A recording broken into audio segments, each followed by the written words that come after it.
La ponencia que traigo esta noche es fruto de una investigación que hicimos con el padre Álvaro Duarte y el profesor Hans Schuster,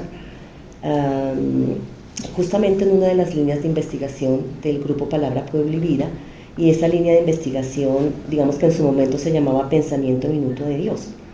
Y el título de nuestra investigación giraba en torno a la cristología en el pensamiento del padre Rafael García Herreros, perspectivas desde su acción social. Entonces este es fruto de esa investigación. Entonces Julianita me va a hacer el favor de ayudarme con las diapositivas. Bien. En un país como Colombia, tan azotado por la violencia, secuestros, asesinatos, atentados, narcotráfico, entre los años 1955 y 1992, y marcado por las desigualdades sociales tan acentuadas, donde la riqueza de unos contrasta con la miseria de los más, donde el desempleo aumenta la pobreza y la educación no está al alcance de los menos favorecidos, donde el acceso a la salud y a la vivienda se ha convertido en un privilegio de pocos. Surge en el año de 1956 el sueño de un gran hombre, el padre Rafael García Herreros, un cristiano y sacerdote convencido de su ministerio, enamorado del sacerdocio de Jesucristo, que basado en su espiritualidad eudista, su atención a las directrices del magisterio, su inspiración en la doctrina social de la Iglesia y su formación eclesiástica y humanística, así como por su amor y estudio profundo de la palabra de Dios, entiende que el ser humano, como hijo de Dios hecho a su imagen y semejanza, y en quien reside la misma encarnación de Jesucristo, cuestión que le da tan grande dignidad, no puede ser pisoteado. Recuerda que Jesucristo, al donarse en la cruz por la humanidad, demostró su supremo testimonio de amor e interés por el hombre, por su ir y venir, como decía Duan, por su progreso, por su bien y por su mal, en pocas palabras, por su acontecer humano. Este pensamiento antropológico y cristológico del padre García Herreros surge de su continuo estudio con las Sagradas Escrituras o de las Sagradas Escrituras y de su profundo amor y compromiso con la vida y obra de Jesucristo. Tanto sus escritos como sus programas televisivos del Minuto de Dios, que llamaban permanentemente a los colombianos a la conversión y a un compromiso de vida cristiana representado en una transformación social, muestran claramente que la persona del Señor Jesucristo inspiraba su pensamiento y su obra. El tema cristológico que el padre García Herreros aborda desde diferentes perspectivas y textos bíblicos está inspirado fundamentalmente en el himno cristológico de Filipenses 2 del 6 al 11. En la investigación que nosotros realizamos, estuvimos leyendo muchas de sus obras que fueron compiladas luego por el padre Diego Jaramillo, y notamos que uno de los textos que él más mencionaba para hablar de Jesucristo era justamente este, de manera que por eso este texto fue escogido para fundamentar desde ahí, desde este aporte exegético, el pensamiento cristológico, pero también antropológico del padre García Herreros, y toda su obra se sustenta en este pensamiento. En este texto, en esta perícopa, en este bello himno, como decía el padre Fidel, se percibe que fue uno de los pasajes que influyó profundamente su pensamiento y actitud también, ya que estaban orientados por una cristología de abajamiento, de servicio y de entrega. Este pasaje refleja aspectos bíblicos y teológicos importantes que son pertinentes al estudiar el pensamiento del padre García Herreros y que pone de manifiesto cómo todo hombre cristiano debe imitar, hombre y mujer cristiano, debemos imitar a Jesucristo en su kenosis.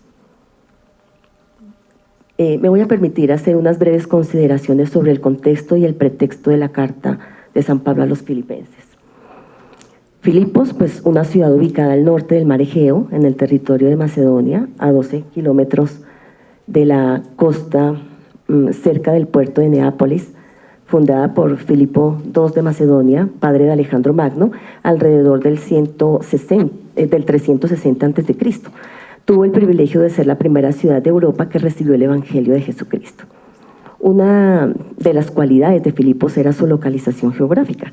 Estaba ubicada en una cadena de montañas que divide a Europa de Asia y el Oriente del Occidente. Por ella pasaba la vía Egnacia, que unía Italia con Asia Menor. Por el 167, Filipos era una colonia militar romana a donde eran enviados soldados veteranos con sus mujeres e hijos para mantener la paz y controlar los puntos estratégicos del Imperio Romano. Allí se hablaba la lengua de Roma, se mantenía el vestido y las costumbres romanas. La población de Filipos era bastante heterogénea. Estaba formada por griegos, itálicos, anatolios, sirios, egipcios, todos ellos con sus cultos diversos, más el culto imperial establecido por Roma. El libro de los Hechos, recordamos, el Hechos de los Apóstoles en el capítulo 16, cuenta el momento en que Pablo llegó a Filipos durante uno de sus viajes misioneros. El segundo viaje usualmente se conoce así, más o menos entre los años 50 y 52. Él llegó allí acompañado de Silas, llegó acompañado de Timoteo y Lucas, motivado por la visión del hombre macedonio y su petición de pasar a Macedonia a ayudarlos. La comunidad cristiana en Filipos nació en torno a Lidia, ¿no? En torno a Lidia, una mujer vendedora de púrpura de la ciudad de Tiatira. Lo recordamos también en el capítulo 16 de Hechos. La iglesia estaba conformada por gente venida del paganismo, que había recibido el mensaje de Jesucristo y que tenía el reto de mostrar en su vida y trabajo el amor y la unidad a aquella sociedad no cristiana. Y esto lo tenemos un poco ahí en Filipenses capítulo 1, versículos 27 al 29. La ocasión de la carta se da en el momento en que Pablo está en prisión. Y eso lo tenemos ahí en algunos versículos del primer capítulo, en el versículo 7, el versículo 13 y el versículo 14. El apóstol habla repetidas veces de sus cadenas y con la posibilidad de ser condenado a muerte, situación que asume desde la fe, convirtiendo el mismo peligro de muerte en testimonio de fe. Su propósito desde su ejercicio apostólico y pastoral es la edificación de la comunidad, en lo que respecta a su puesto en el mundo como una comunidad salvada. El apóstol Pablo tenía un cariño especial por la iglesia de Filipos. Entre los motivos estaba la fidelidad y la obediencia que esta iglesia tenía para con el apóstol. Esta comunidad estaba en un entorno pagano y en medio de muchas y variadas ideologías religiosas, por lo que el apóstol sabía muy bien que aquella comunidad necesitaba cuidados, consejo, edificación y exhortación. De esta manera escribe para agradecer a los filipenses por el interés hacia su persona y ministerio, y aprovecha la oportunidad para exhortarlos a practicar entre ellos el amor, exhortarlos a practicar la humildad. Les invita a permanecer firmes en la fe y los anima a crecer en la piedad. Quiero permitirme mostrar la estructura de la perícopa de Filipenses. Parece ser que la mayoría de los estudiosos de la carta de Pablo a los filipenses han considerado este pasaje como el material doctrinal más importante de esta epístola. Esto se intuye por la enorme bibliografía y la gran cantidad de estudios que se han realizado sobre este pasaje con respecto al resto de la carta. Es el pasaje más exaltado, el más querido, pero también el pasaje más discutido. Algunos especialistas modernos opinan que este pasaje, dado su formato poético, es un himno de Pablo o de otro autor en honor a Cristo y que Pablo incorporó en su epístola. Este importante pasaje cristológico presenta la preexistencia de Cristo y su encarnación, incluyendo su muerte en la cruz, y concluye con su exaltación por parte de Dios, el Padre. Traje el texto en español en una traducción, la traducción de Jerusalén, pero también la traje en griego para que miremos algunos elementos desde el griego. El himno se presenta por cláusulas rítmicas de la siguiente manera. Yo ya estuve haciendo ahí, la estructura está en la siguiente diapositiva, pero acá ya estoy reescribiendo nuevamente el himno en sus cláusulas rítmicas, porque cuando se reescribe, para los estudiantes y quienes están empezando también, cuando se reescribe un pasaje, una perícopa, podemos descubrir elementos bastante interesantes. Entonces yo ya de entrada, porque pongo aquí, todavía no, el versículo 5, el anterior, el versículo 5, porque como decía el padre Fidel, es más, sintácticamente hablando, el versículo 5 está conectado al himno, y ya vamos a mirar la estructura sintáctica. Entonces por eso lo introduzco, porque este es el pasaje de transición al himno, ¿no? Entonces me permito leerlo en español a favor de quienes no conocen el griego. Tened entre vosotros los mismos sentimientos de Cristo, dice esta traducción, pero vamos a mirar el griego ahora, porque no es el sentimiento, como decía el padre Fidel, el cual, siendo de condición divina, no codició el ser igual a Dios, sino que se despojó de sí mismo, tomando condición de esclavo, asumiendo semejanza humana y apareciendo en su porte como hombre, se rebajó a sí mismo, haciéndose obediente hasta la muerte, y una muerte de cruz. Por eso Dios lo exaltó y le otorgó el nombre que está sobre todo nombre, para que al nombre de Jesús toda rodilla se doble, en los cielos, en la tierra y en los abismos, y toda lengua confiese que Cristo Jesús es el Señor, para gloria de Dios Padre. Todavía no pasemos, sigamos observando acá esta primera reescritura del himno. Notamos ahí que en el versículo 5 es como un preámbulo. El autor invita a la comunidad a revestirse de la misma opción. Utilicemos las palabras del padre Fidel, porque quizás la traducción ahí no ayuda, ¿no? Los sentimientos no ayuda mucho, pero esa opción de Cristo. Y lo hace con un imperativo. Ya vamos a mirar el texto en griego. Bueno, ahí está en griego, pero la estructura sintáctica. Este versículo sirve de transición entre lo que Pablo ha venido diciendo en los versículos 1 al 4, que ya los miramos, y lo que continúa diciendo a partir del versículo 6. Y el himno comprende, hay dos movimientos en el himno, la mayoría de los estudiosos lo plantean. Sin embargo, quiero hacer una propuesta de una estructura un poquito distinta, mirando el texto, dialogando con el texto, dejándome interpelar por el texto. El versículo 6, bueno, compuesto por las dos primeras cláusulas rítmicas, presenta una de las cuestiones más discutidas de la carta, tanto por teólogos como por biblistas, ¿no? A saber, la forma divina de la existencia de Jesucristo es igualdad con Dios. Todavía no, pasemos ahora. En los versículos 7 al 8 encontramos 7 cláusulas que expresan la kenosis de Jesús. Y en los versículos del 9 al 11 están integradas por las últimas 9 cláusulas que presentan a Cristo siendo exaltado por el Padre. Entonces, con base en esta primera observación, con base en estas anotaciones hechas hasta aquí, ahora sí presento la propuesta de segmentación, pero también de la estructura de la perícopa de la siguiente manera. Y ahora sí vamos a mirar acá. Creo que sin proponérmelo, buscando una imagen que me ayudara a acompañar este análisis, sin proponérmelo encontré esta imagen, y justamente la imagen me ayuda, no sé si decirlo así, me corrobora un poco la estructura. Y yo en ese contacto con el texto pues descubro una estructura concéntrica, y me parece interesante porque si ustedes miran el dibujito de su izquierda, en la parte superior, bueno, tenemos el versículo 5, obviamente que es el preámbulo, pero tenemos en el himno ya propiamente dicho, la parte A, la preexistencia de Cristo y su igualdad con Dios en el versículo 6. El dibujo me ayuda. Hablaríamos de la preexistencia. Pero luego tenemos en el centro la kenosis propiamente dicha. La kenosis es el camino. Ese es el camino. Y eso es lo que Pablo está proponiendo a la comunidad. La kenosis de Cristo que está en los versículos del 7 al 8. Y luego tenemos una correspondencia con A, que es A', la exaltación de Cristo, pero obviamente tenemos al Cristo exaltado. Y me ayuda el dibujo.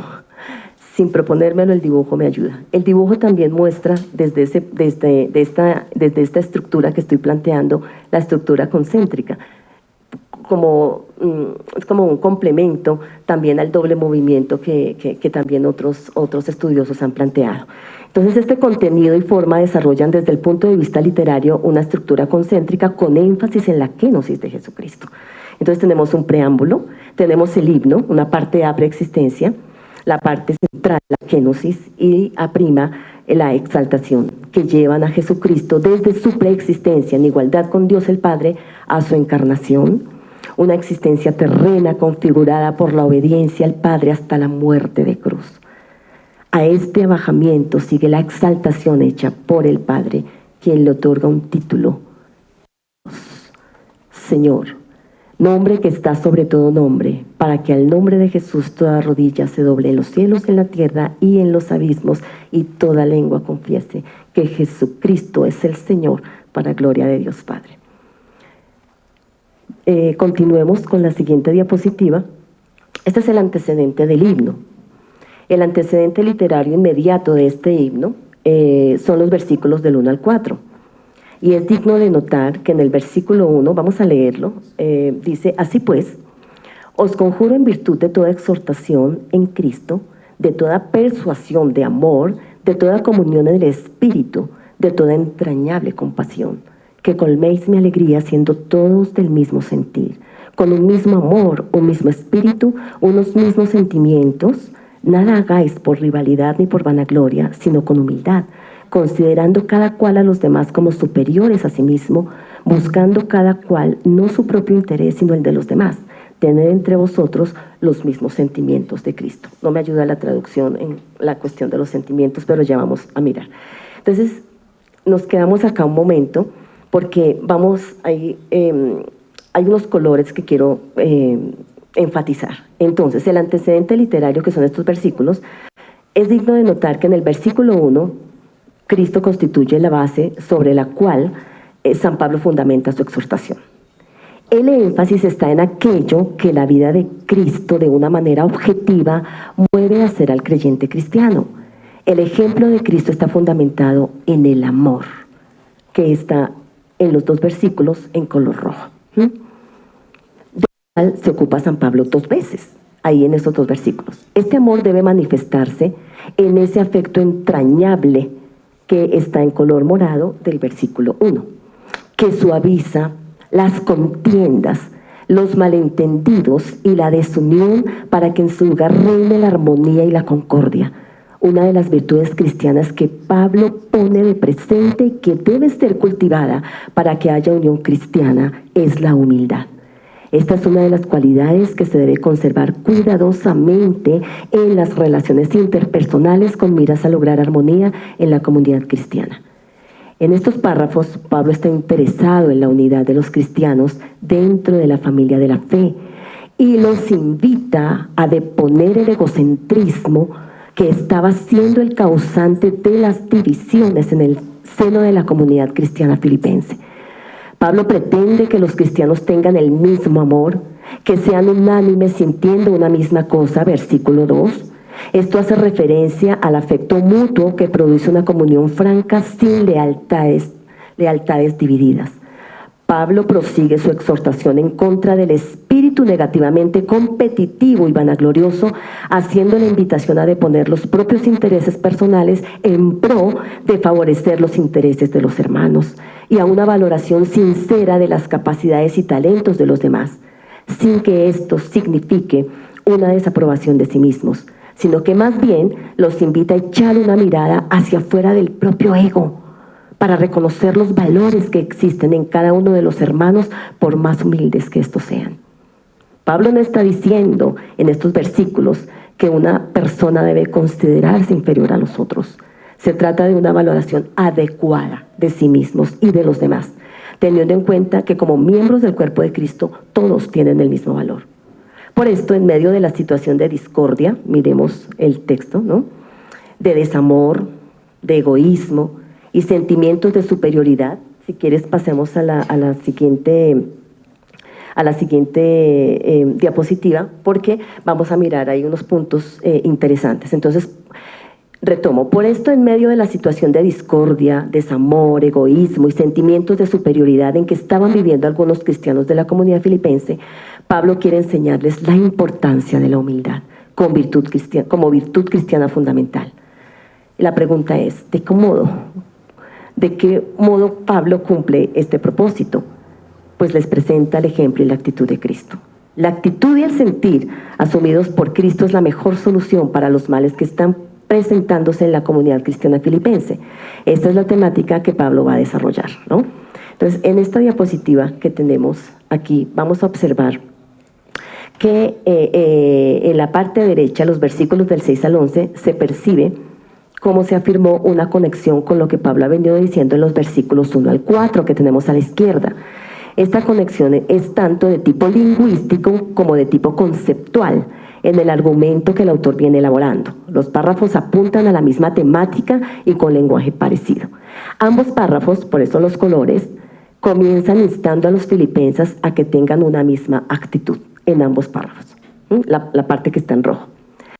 Las dos frases en los versículos 6 al 8, la forma en que Cristo actuó como Dios, versículos 6, 7, y como hombre, versículos 7b y 8, responden directamente en contraposición a las actitudes que aparecen en el versículo 3, egoísmo y vanagloria. Finalmente, el verbo de la segunda frase del versículo 8, se humilló, retoma la humildad que ya había mencionado en el versículo 3.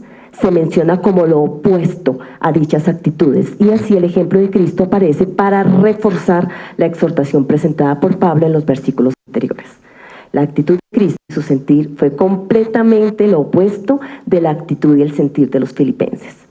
Cristo, siendo Dios, fue la antítesis del egoísmo al despojarse a sí mismo. Recordamos, en esclavo o siervo, depende de la traducción. Y siendo hombre, fue también la antítesis de la vanagloria al humillarse hasta la muerte de cruz. Imitar la actitud de Cristo implica que cada uno de los cristianos de Filipos se baje del trono y se preocupe por buscar un fin único, que es también el de los demás. El apóstol desea entonces que los filipenses anhelen ardientemente la disposición que describe en los versículos 1 al 4, disposición que caracteriza a Cristo Jesús. Pasemos ahora sí a la siguiente diapositiva. Me he permitido, aunque tengo la traducción, este es el esquema sintáctico del himno, para que vayamos mirando desde la parte de arriba, el versículo 5, por eso puse al lado de allá los versículos para que los vayamos siguiendo y que podamos observar cómo están conectados sintácticamente estos primeros versículos. Entonces el versículo 5 comienza con un imperativo presente. Esto pensad. Por eso la exhortación, imperativo, ¿no? Pero es presente. ¿Cómo entenderíamos eso? Es un presente iterativo, pero también es un imperativo con función de mandato. ¿Cuál es la idea de este presente imperativo? Da la idea de la urgencia que ese pensamiento sea repetido siempre. Es necesario comenzar a pensar en esto y continuar en esa reflexión que es, y aquí voy a tomar prestadas sus palabras, Padre, es la opción de Cristo. Es la opción de Cristo. Él también la realiza. ¿Y cómo sabemos que lo hace? Porque Pablo afirma esto de Cristo por el pronombre relativo. Si quieres ve pasando en la medida que voy hablando porque va saliendo la traducción en favor de quienes no conocen el griego. Entonces mira, piensa de esto, exactamente. Mira el pronombre relativo que está allá arriba, el cual. Ahí van siguiendo lo que Julianita va pasando. Entonces, ese pronombre relativo, jo, tiene un antecedente y es precisamente ese pensamiento, esa opción, esa fue la opción de Cristo. Y por la conjunción cae que aquí tiene una función adverbial y que se traduce como también. Esa fue la opción y la opción de Cristo. Eso fue por lo que Él optó. Y entonces el apóstol les está diciendo, ustedes tienen que tener ese mismo pensamiento. Piensen en esto y continúen reflexionando en esto por el presente iterativo y el ¿cómo se llama? El mandato. El imperativo, se me fue.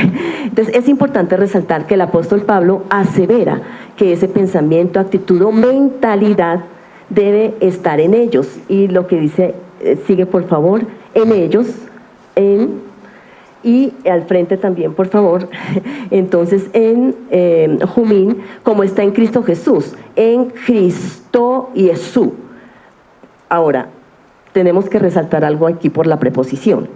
La preposición en se entiende como un dativo, pero un dativo locativo, y en este caso se entendería como un dativo locativo de esfera, es decir, pongámoslo en otras palabras más sencillas, da la idea del lugar donde se debe dar ese pensamiento, y es en la esfera del interior, lo cual daría un énfasis en la reflexión que los filipenses deben hacer.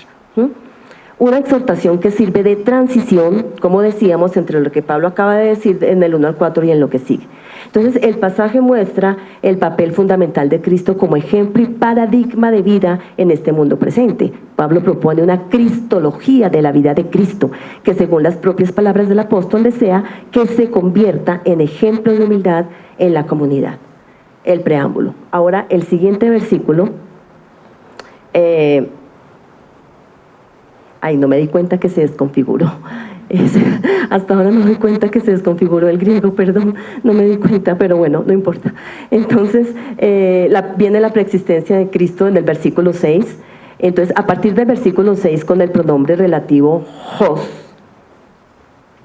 el cual, bueno, el español nos va ayudando donde nos vamos parando.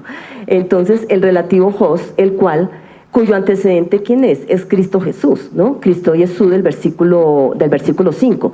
El apóstol pasa directamente a descubrir la actitud que hubo en Cristo Jesús y que debe servir de paradigma también a los seguidores.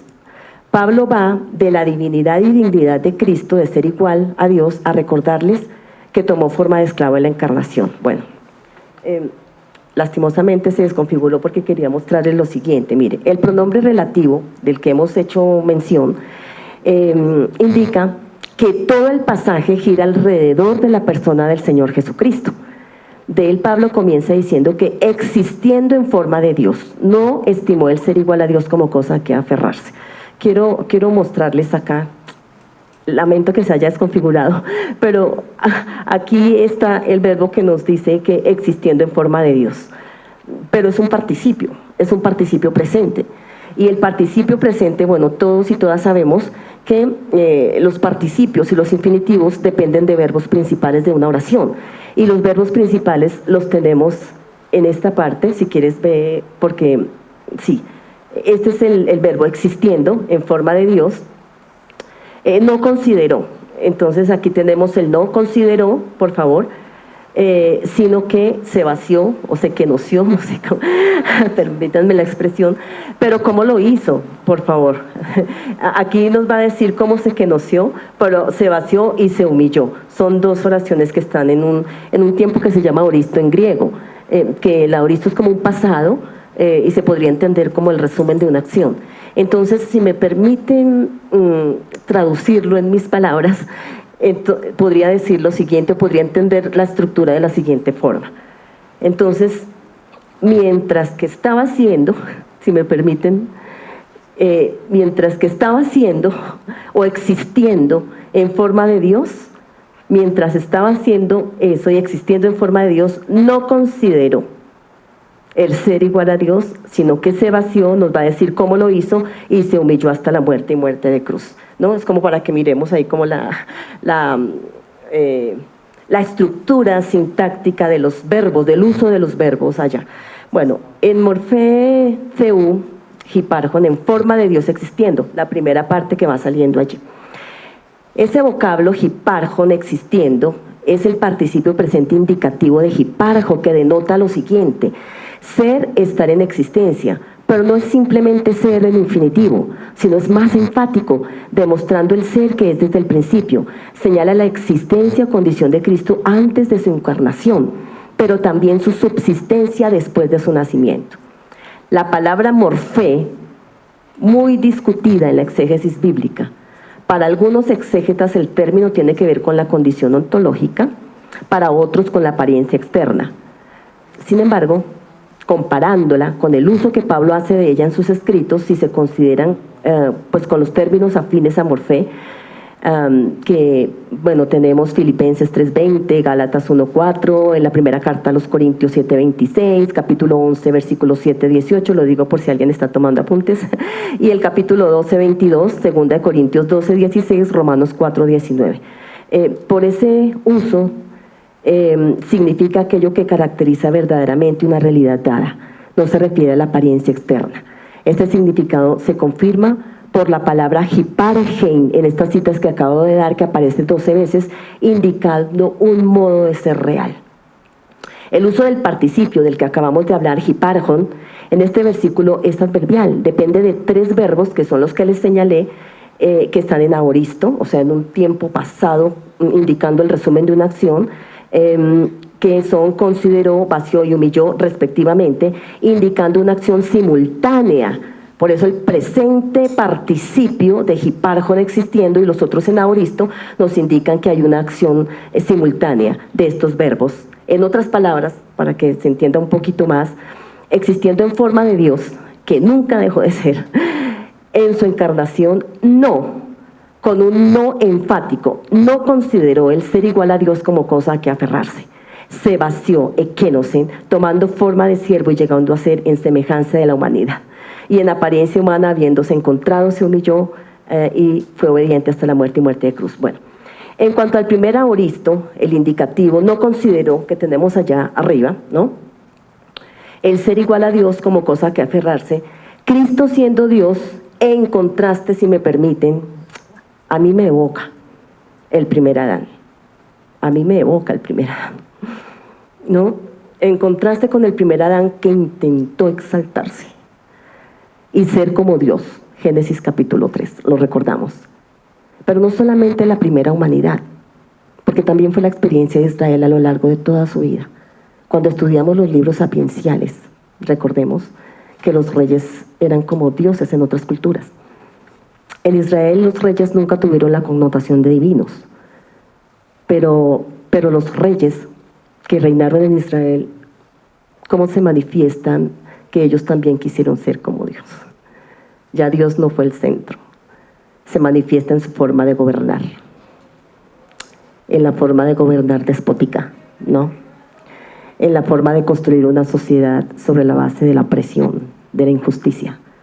Pretendieron ser como Dios. Y él no codició. Esta palabra, arpagmón, no codició, no es fácil de interpretar. De hecho, es un apax paulino, es decir, esta palabra solamente aparece aquí, no se encuentra en el resto del Nuevo Testamento.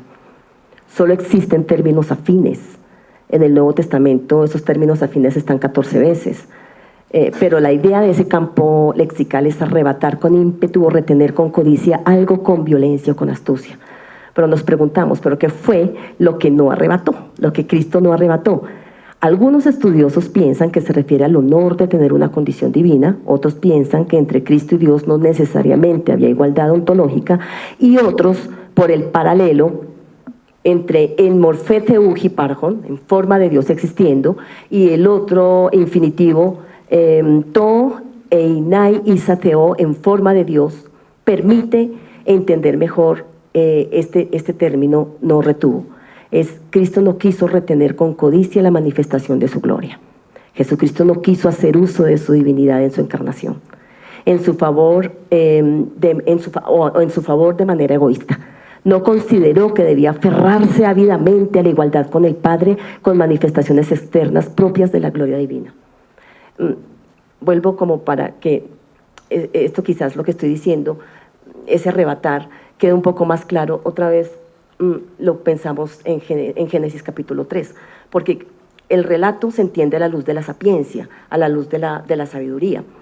Entonces, recordemos que el relato de Génesis por los proverbios y por la literatura sapiencial, nos indican que el hombre quiso ser como Dios, el hombre quiso arrebatar la sabiduría de Dios. Aquí lo interesante es que Cristo siendo Dios y con el derecho de ser Dios, porque lo tenía, cuando se encarna, no quiere arrebatar la sabiduría de Dios, no quiere arrebatar lo que los otros reyes en Israel siempre quisieron hacer, ¿no? Si me permiten, ese es lo que entiendo del pasaje. Después viene la parte central y la parte más importante a mi modo de ver, que es la kénosis, versículos 7 al 8. En lo que respecta a los otros dos auristos, o sea, se vació ekénosen, tomando forma de siervo y llegando a ser en semejanza a la humanidad y en apariencia humana, habiéndose encontrado, y se humilló a sí mismo, habiéndose hecho obediente hasta la muerte de cruz. El versículo 7 comienza con una conjunción correlativa, ¿no? Aquí había dicho, existiendo en forma de Dios, no consideró, sino, y aquí aparece el sino, ¿no? Es una conjunción correlativa, no, sino, en contraposición a la actitud de Cristo de no aprovecharse de su condición divina del versículo 6. Entonces, para explicar su kénosis, en el versículo 7 utiliza dos participios auristos. Son acciones contemporáneas al verbo principal se vació, que es un auristo también. Por eso son participios auristos, es una acción contemporánea. Pero ¿cómo no? O sea, ¿cómo se kenosió? Perdón el término, ¿no? ¿Cómo lo hizo? ¿En qué sentido se vació? Pues tomando forma de siervo, habiendo llegado en semejanza de la humanidad, es el primer auristo, pero el segundo es se humilló, ¿no? Entonces, el vaciarse implicaba asumir voluntariamente las características propias de un esclavo cuando se encarnó. Y se dice voluntariamente por el pronombre reflexivo eutón. Se vació a sí mismo en acusativo, indicando el complemento directo de su acción por el verbo también labón, tomando. Es decir, nadie se lo impone. Él decide. Y vuelvo a las palabras del padre Fidel, no, porque así comenzó. Esa fue su opción. Esa fue su opción. Pablo describe esta acción de vaciamiento y despojamiento con la palabra ekénosen. Este verbo es exclusivo de San Pablo, también está en Romanos, en 1 Corintios y en 2 Corintios. Significa vaciarse, vaciar algo de contenido. Por el contexto de Filipenses parece indicar vaciarse de las prerrogativas de la divinidad y encarnarse en forma de esclavo. Identificándose, ¿por qué en forma de esclavo? Es interesante porque cuando conocemos también un poquito el contexto en el Imperio Romano, entonces para el Imperio Romano los valores son distintos, ¿no? Para el Imperio Romano el que no tiene valor es justamente el esclavo, ¿no? Entonces él se identifica con los menos favorecidos de la sociedad romana, pero dándoles una altísima dignidad. Entonces, ¿qué está haciendo? Cristo está invirtiendo de esta manera los cánones sociales, ya que para la sociedad romana el esclavo era despreciable. Esta nueva condición de vaciamiento es descrita con un primer participio auristo labón, tomando. Este vocablo, este participio, describe el vaciamiento de Cristo, habiendo tomado, y con otro participio auristo, genómenos, llegando a ser, ahí está saliendo, ¿sí? Llegando a existir en semejanza de hombres, acentuando así su humanidad. Enfatiza la forma en que Cristo se ha expresado en nuestra historia humana. El Dios que realmente se hace hombre con los hombres. La palabra morfé, que también aparece ahí, significa lo mismo que en el versículo 6 que ya la explicamos, que en su existencia terrenal adoptó la cualidad esencial de lo que significaba ser un siervo, una persona sin derechos, sin ventajas ni privilegios al servicio de todos. Cristo elige la vulnerabilidad para hacer una crítica no solo al imperio, sino a la comunidad que aún retiene los valores sociales de grandeza, exclusión, dominio y poder. Pablo echa una mirada retrospectiva a una condición antecedente, la que se extiende hacia el presente haciendo referencia al ser preencarnado de Cristo a quien la oración se refiere. El término morfé, forma o condición, forma de ser íntima, estable, en este pasaje se opone a esgema, forma o condición humana. Creo que los puse en rojo la traducción, ¿sí? Que hace referencia a la apariencia externa, sensible o inestable. Pero para no pensar solo en la apariencia de encarnación, al compararlo con los versículos 7b y 7c, donde aparece el término también homóioma, indica la semejanza en la esencia como ser humano, señalando una distinción. En otras palabras, un poquito más sencillo lo que acabo de decir.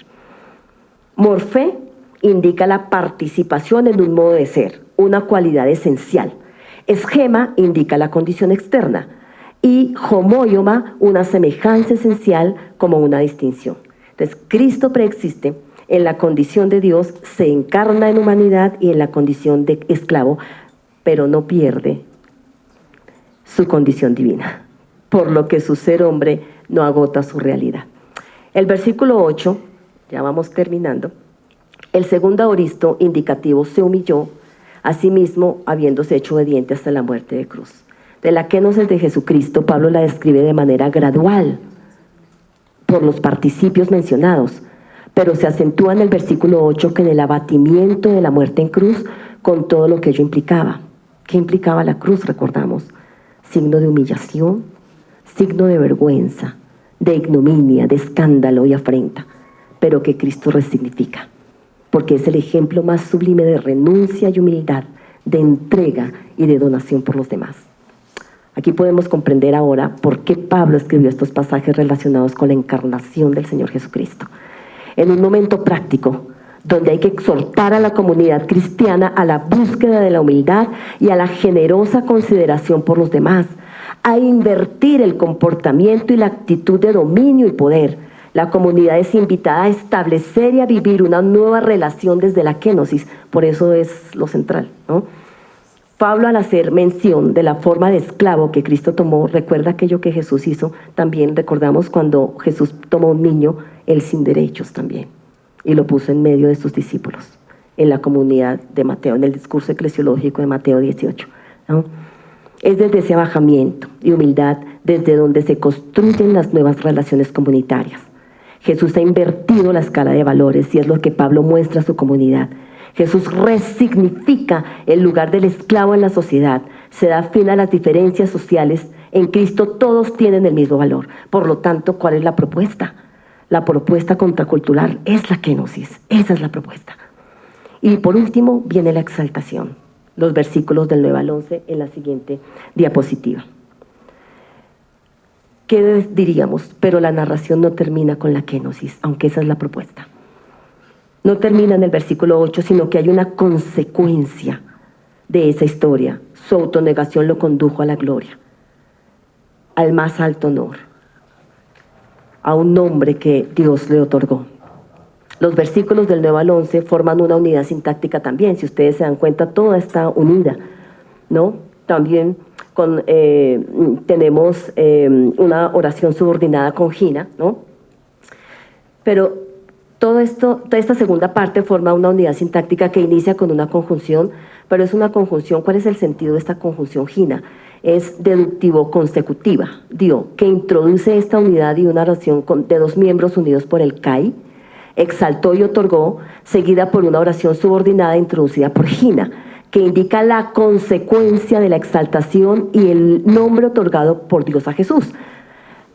Por lo cual también Dios lo exaltó, verbo en aoristo indicativo, entendido como el resumen de un evento y designa el estado glorioso de Jesucristo en general. Incluye la derecha del Padre y el señorío universal. Aquí también hay una evocación al Antiguo Testamento.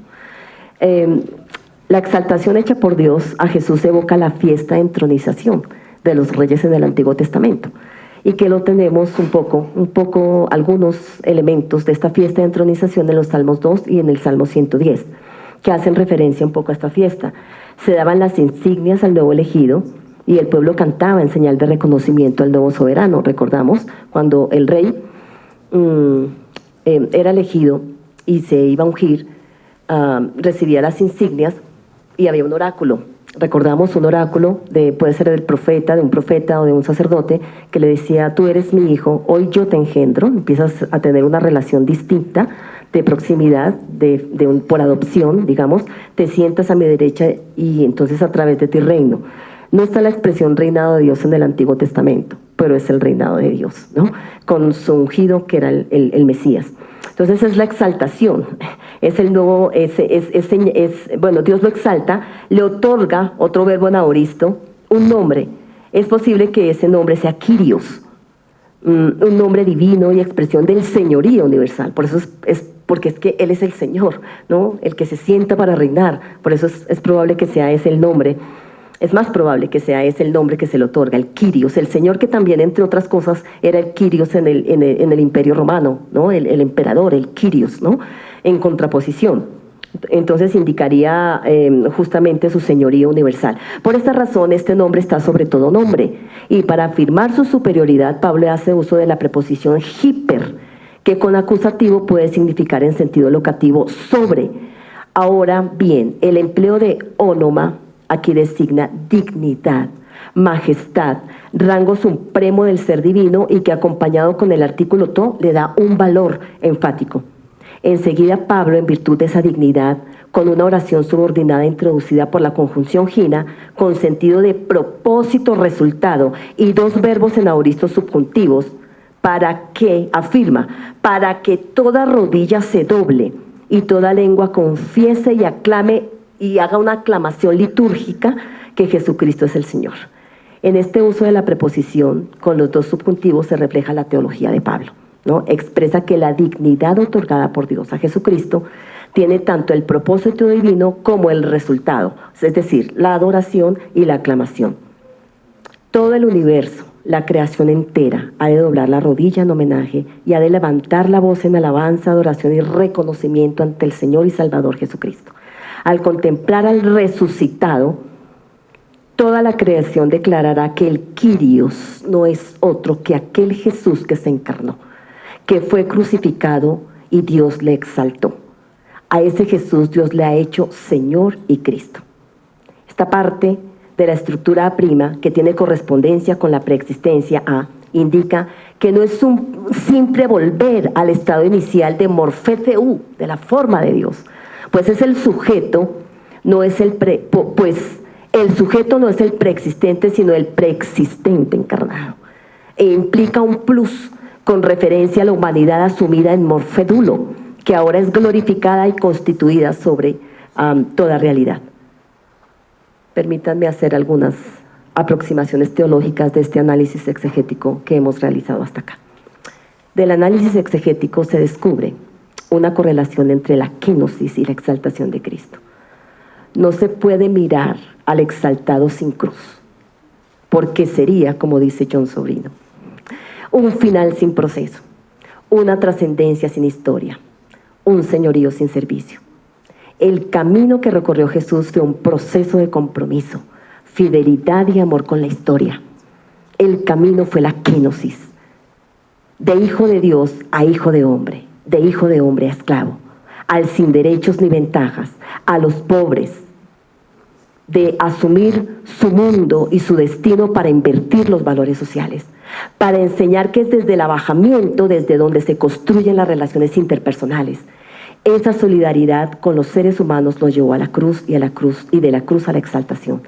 De este modo, los filipenses han de entender que el señorío de Cristo no es otra cosa que la donación y servicio a la historia. La exaltación de Cristo no le aparta de la historia, sigue presente en ella de una manera distinta y nueva, y los cristianos de Filipos en el resucitado han de vivir como resucitados en las diferentes circunstancias de la historia. Los creyentes de Filipos han de recorrer el camino que recorrió Jesús. Ellos, como hijos resucitados con Cristo, se deben a la historia.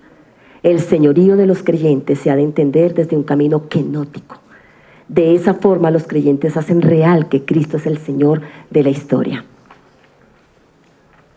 Finalmente, la unidad en la comunidad es una cualidad que solo es posible cuando hay verdadera humildad y disposición de servicio. Y estas actitudes solo están presentes y se manifiestan cuando hay verdadero amor. Pablo retrata dos actitudes, dos formas de pensar, una egoísta y otra altruista y generosa. Y les recuerda a los filipenses que todo lo que Cristo hizo al traerles la salvación fue justo lo opuesto al egoísmo que les ha censurado. Aquí el contraste es superlativo. El sacrificio que se demandaba de los filipenses hacia sus hermanos era insignificante frente al sacrificio del generoso amor del Dios creador hacia la criatura. El no aferrarse a su condición divina, sino al despojarse de Cristo, se corresponde con el no buscando su propio interés del versículo 4. Cristo no actuó de manera egoísta, por el contrario, se despojó a sí mismo como máximo ejemplo de amor y generosidad. Pablo nos recuerda que Cristo no entró en nuestra historia como Kyrios, sino como doulos, una persona sin ventajas, sin derechos, sin privilegios, al servicio de todos. Ese es el verdadero valor. Y lo hizo de manera voluntaria. Quiero permitirme terminar con la lectura que hizo el padre Rafael García Herreros de este pasaje. Esta lectura solidaria y sacrificial de Cristo en favor de la humanidad fue una de las cuestiones de fondo en su comprensión cristológica que llevó al padre García Herreros a trabajar y a donarse a sí mismo por los menos favorecidos de la sociedad. El padre Rafael empezó a librar batallas en pro de la dignidad del hombre y de sus derechos inalienables. En 1952, a su regreso de Roma, trajo ideas sociales que deseaba implementar primero en Cali y después en Bogotá. En 1953 inició una campaña desde la emisora Radio Pacífica de Cali en contra del costo excesivo de uniformes y matrículas. Lanzó la idea de que los más ricos y las grandes empresas destinaran un aporte mensual de 2.000 pesos para el sostenimiento de escuelas en barrios pobres. De esta propuesta se fundaron en 1955 y 1956 17 escuelas populares en Bogotá y la inauguración de 70 casas en el sector 1 del barrio Minuto de Dios. Con estas y otras acciones sociales, el padre García Herreros se comprometió con los grupos más vulnerables. Incluyó también a los grupos de mayor nivel económico para crear conciencia de responsabilidad social, solidaria y apoyo a los hermanos menos favorecidos. En esta dirección, la referencia exhortativa que hizo el padre García Herreros de Filipenses fue la siguiente, abro comillas: esta humillación está expresada por una palabra griega, kenosis, el abajamiento, el aniquilamiento, el anonadamiento indecible de Jesucristo. Jesucristo el infinito, el eterno, el adorable, el Hijo de Dios, igual a Dios, se aniquiló y se rebajó hasta ser hombre, hasta la muerte y muerte de cruz. Todo hombre cristiano, aún en los puestos más importantes, tiene la oportunidad de ser humilde, de ser modesto, de imitar a Jesucristo en su kenosis, que siendo Dios, tomó forma de siervo y siendo hombre, se humilló haciéndose obediente hasta la cruz. Nuestra vida soberbia, vanidosa, llena de todo lo superfluo, insaciable, es un contraste con la humildad de Jesucristo. Lo más formidable en Jesucristo es su anonadamiento. De hijo de Dios a hijo de hombre, de hijo de hombre a siervo y a crucificado. Pero después vino la exaltación. Dios le dio un nombre sobre todo nombre. Nuestro adorable Jesucristo está sobre toda la creación, para que en el nombre de Jesús se doble toda rodilla, en los cielos y en la tierra, para que toda lengua confiese que Jesucristo es el Señor. Esta comprensión cristológica, y con esto termino, se ve plasmada en la escultura de Cristo. Es una lectura mía, ¿no? Que el padre Rafael García Herreros solicitó realizar al escultor Justo Arosemena en agosto de 1970. Es imposible no traerla. Es imposible no traerla. Es una escultura que causó diversas opiniones en contra y otras muy pocas a favor debido a su desnudez. Arosemena decidió representar a Cristo en completa desnudez, dado que Jesús había aceptado por nosotros ser despojado de sus vestiduras y porque al encarnarse optó por la condición humana. Y cierro con unas palabras del padre Rafael García Herreros con respecto a la imagen. Este Cristo es el Cristo de los pobres, el Cristo de los desarrapados, el Cristo de los sin casa. ¿Hemos tratado nosotros de cubrir su desnudez, que es la desnudez de nuestros hermanos? Es muy fácil escribir tonterías sobre la escultura, pero es más difícil amar. Es más difícil partir nuestro pan con el prójimo. Ahí está el campo donde debemos situar la discusión. Este Cristo del minuto de Dios nos acusa a todos, por eso lo rechazamos. Nos acusa gravemente de la situación que no queremos ayudar a resolver. La situación de los desposeídos de todo, la situación de los miserables. No nos rasguemos las vestiduras, más bien partamos nuestra capa con el pobre que se nos presenta, cierro comillas. Una lectura de la imagen que representa el camino kenótico de Cristo y cuya comprensión cristológica del padre Rafael García Herreros lo llevó a asumir la misma actitud y la misma opción, utilizando sus palabras, padre, otra vez, de Cristo, e interesarse y donarse de manera solidaria y sacrificial por los menos favorecidos de la sociedad, e invitó y sigue invitando. Creo que la teología de la hermenéutica que hizo el padre Rafael García Herreros es la misma que debemos hacer hoy, ¿no? Es muy pertinente para hoy, siglo XXI, ¿no? Porque invitó en su momento, pero sigue invitando a los creyentes de todos los tiempos a tener la misma opción. La imagen del Cristo desnudo expuesto en la plaza frente a la entrada de la Corporación Universitaria Minuto de Dios nos sigue invitando a actualizar el camino kenótico de Cristo que hemos de recorrer en la construcción de una nueva sociedad. Muchísimas gracias.